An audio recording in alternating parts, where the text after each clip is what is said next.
Écoutez, bonjour, je m'appelle Marouane Chafoui. J'ai fait un mémoire sur la représentation des nazis lors de la Seconde Guerre mondiale dans le jeu vidéo. Si on a besoin des dates, c'est des années 80 à aujourd'hui, plus ou moins. Ça a été fait en co-tutelle avec Monsieur Nicolas Patin de l'Université de Bordeaux et Monsieur Yves Dénéchère de l'Université d'Angers. D'accord, donc effectivement c'était une co-tutelle où moi je me suis raccroché un peu après, mais où j'étais très content de travailler avec vous. Alors une question toute bête sur un sujet sur le nazisme, qui est un sujet évidemment très tragique, voilà, qui renvoie à la catastrophe fondamentale du XXe siècle et le génocide. Travailler ça à travers les jeux vidéo, ça pose un vrai problème de dissonance entre le côté trivial et ludique du support du jeu et au contraire la thématique très très très sombre. Tout bêtement, quelles ont été vos sources, c'est-à-dire sur quoi vous avez travaillé pour analyser cette image populaire des nazis dans l'imaginaire public? Dans un premier temps, l'idée, en fait, avec le corpus, c'était de faire large. Des années 80, c'était parce que c'est une époque où on développe énormément de jeux vidéo, et surtout les jeux vidéo historiques. La Seconde Guerre mondiale, c'est la période la plus populaire quand on parle du passé. Et l'idée, c'était qu'entre 40 ans, on a des gros jeux, forcément. On a du Call of Duty, on a du Battlefield. Mais on a aussi des projets plus indépendants et aussi d'autres territoires.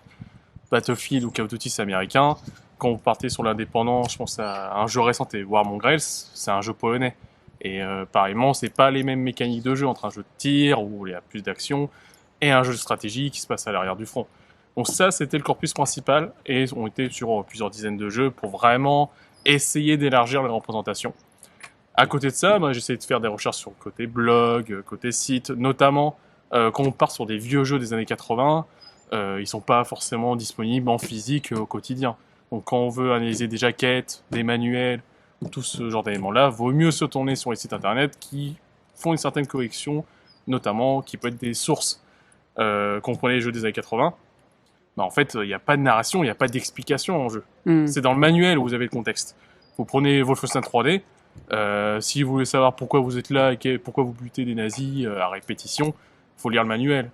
C'est pas du grand scénario, c'est niveau série B, mais l'idée est là en fait. Ça, c'est vraiment mon corpus de base, avec laquelle j'ai mêlé des comparaisons avec le cinéma, qui est aussi très populaire dans ses représentations, légèrement des musiques pour faire encore une fois la comparaison, et surtout en fait des ouvrages historiographiques franchement très liés sur la Seconde Guerre mondiale ou sur le nazisme, comme du coup Johann Chapoutot. C'est vos recherches de seconde main. Et c'est vrai qu'on avait travaillé avec ce livre très important qui est celui de Charlotte Lacoste, Séduction du bourreau, négation des victimes, qui est un ouvrage de littérature, mais qui montre qu'il y a un certain nombre de stéréotypes des nazis dans la littérature d'abord, qui vont ensuite infuser dans le cinéma. On pense à des classiques que vous avez analysés dans votre corpus, bon, des classiques récents, type Inglourious Basterds, mais où va se dégager la figure paradigmatique du nazi méchant, du nazi mélomane, du nazi cultivé, du nazi sadique. Alors, on voit bien, vous avez votre corpus où il y avait donc cette trentaine de jeux, plusieurs films, etc. Quels sont vos résultats? C'est-à-dire, comment se dessine l'imaginaire des nazis, donc des nationaux-socialistes, dans les jeux vidéo? Est-ce qu'il y a des grandes tendances qui se dessinent? Quelles sont les personnifications? Alors, dans un premier temps, j'ai envie de mettre en avant le fait que les nazis dans le jeu vidéo sont rarement des nazis. C'est-à-dire que quand vous lisez du Johann Chapoutot, notamment sa thèse sur le nazisme et l'Antiquité, le nazisme, c'est une idéologie qui a un vocabulaire.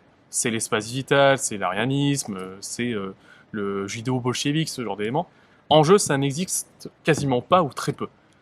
Parce qu'on a une aseptisation générale qui est présente, à part quelques exceptions, je pense notamment les jeux indépendants, qui soit ont un côté véracité historique, entre guillemets, soit ont envie d'apporter des questions plus polémiques, notamment quand vous prenez des jeux mémoriels comme War Mongrels, qui traitent notamment la question de la Shoah. Oui, il y a tout un vocabulaire, parce que en fait, pour les nazis, un Polonais, il doit apprendre les chiffres de 1 à 100, il va à l'école jusqu'au collège, je crois, et après il fait des tâches manuelles. C'est pour mettre en avant vraiment un aspect mémoriel qui est le traitement des Polonais. Quand vous prenez plutôt un contexte culturel comme Call of Duty Vanguard, vous avez ce nazi justement mélomane, et on reviendra dessus, et en fait il y a des propos racistes, mais c'est un jeu américain, et ces propos racistes c'est contre un afro-américain. Donc c'est plus pour répondre à un public cible, donc ce public qui connaît le racisme plutôt américain, plutôt qu'un aspect idéologique. Le nazi, c'est avant tout, vous en avez parlé, un mélomane, dans un premier temps, et c'est ce côté intellectuel, cultivé qui existe. Encore une fois, on sent une inspiration cinéma. Pas très littéraire, plus cinéma, parce qu'en fait, avec le développement du jeu vidéo, il y a aussi le développement des cinématiques. Ces cinématiques-là, elles sont justement cinématographiques.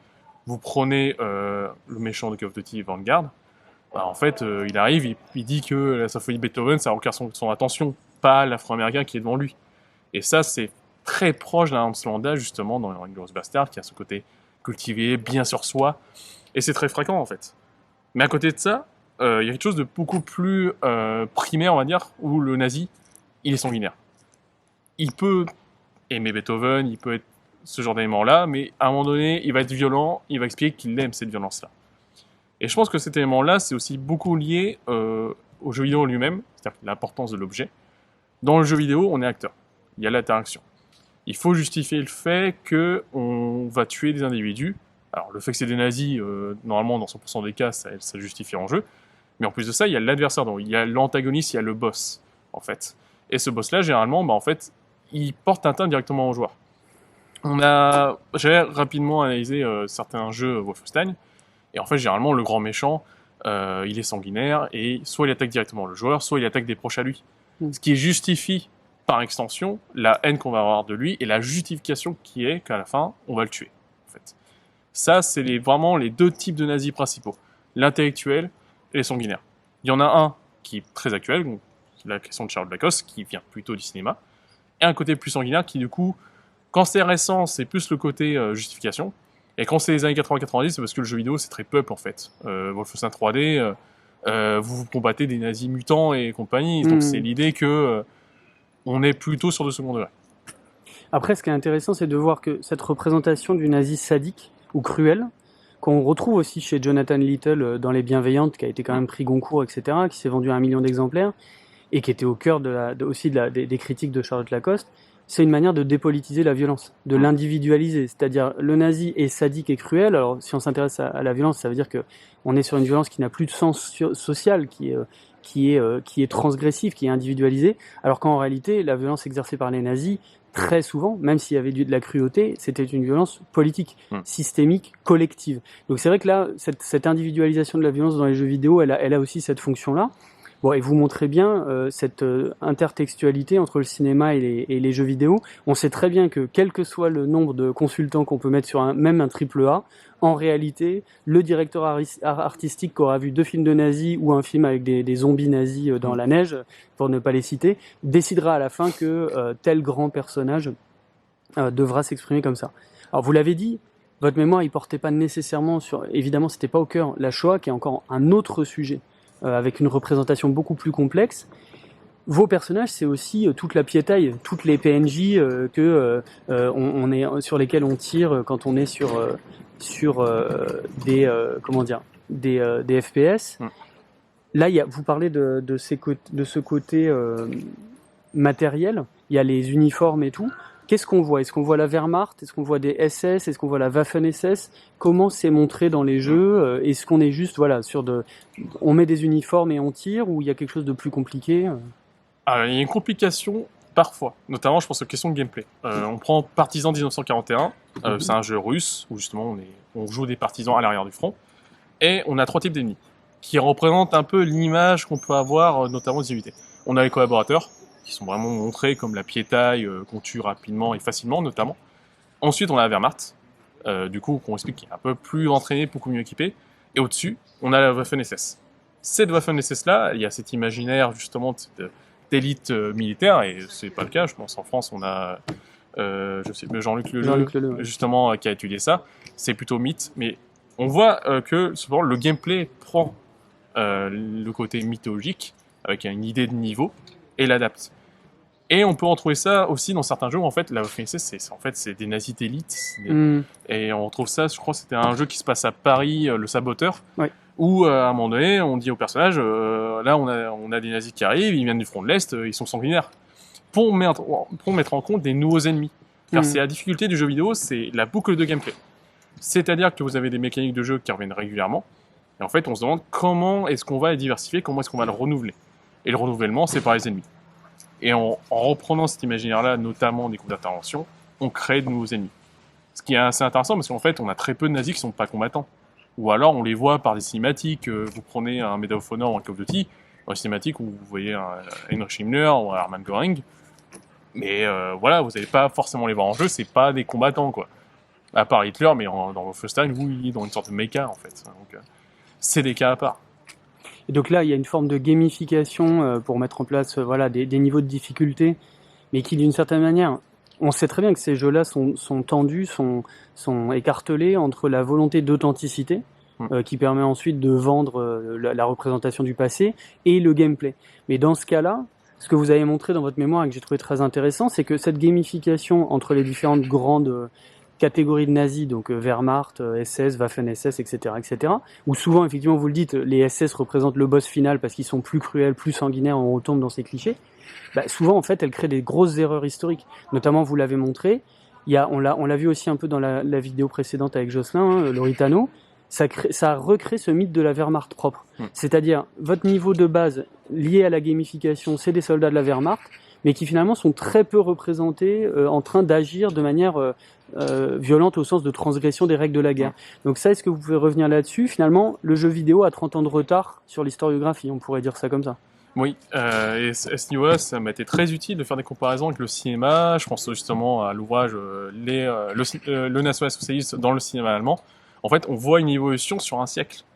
Et notamment récemment, en fait, les nazis, c'est les sanguinaires, les soldats. Moi, en fait, il y a cette idée qu'en fait, on retrouve un côté. Il y a les nazis qui sont vraiment responsables des maux de l'Allemagne pendant la Seconde Guerre mondiale et que les militaires normaux, en fait, suivaient les ordres. En fait, dans le jeu vidéo, il y a aussi la question. En fait, on n'a pas envie de créer de polémique. C'est surtout ça aussi.